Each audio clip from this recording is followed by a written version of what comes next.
歡迎收睇《節新聞速遞》嘅立一言。一年一度嘅馬拉松比賽今日舉行。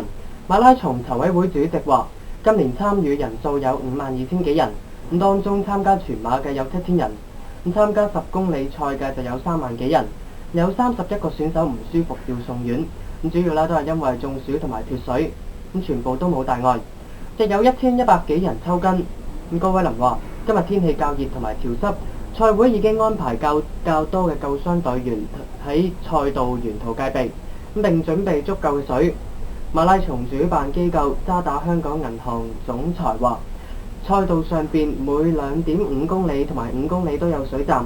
佢話每年馬拉松都喺農曆年後2個星期內舉行，係為咗配合其他農曆節目。如果集中喺農曆新年舉行，擔心警方需要用較大嘅資源。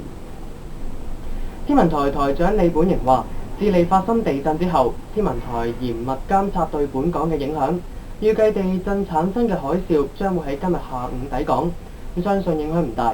佢話60年代智利曾經發生超過9級嘅地震，當時令到本港水位上升30厘米，而本港每日嘅潮汐漲退已經有1米嘅幅度。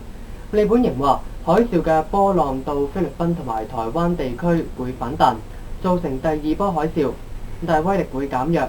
預計本港第2波海嘯將會喺40幾個鐘頭之後重現，水位升幅會更少。廣東省普寧市石橋村因為村民違規放煙花，導致爆炸，造成20人死亡，49人受傷。國務院今日發出緊急通知，要求各地吸取普寧重大煙花爆炸嘅教訓，加強安全生產、防範同埋遏止特大嘅事故發生。事件喺前日發生，當地一戶大人家因為眾多子侄從外地回鄉過元宵節，買咗大批嘅煙花慶祝。當時有人喺樓梯嗰度放煙花，一枚煙花射進大樓入邊，引起爆炸同埋大火，鄰近多棟樓宇都被波及，造成死傷。肇事嘅家人已經向當局繳交800萬人民幣作善後處理費。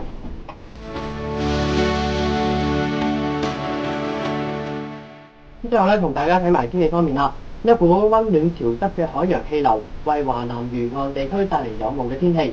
本港今日沿岸地區嘅能見度降至1000米以下，預測會多雲，有霧同埋幾陣驟雨，下午短暫時間有陽光，吹輕微至和緩嘅東南風。展望未來幾日，天氣持續潮濕同埋溫暖。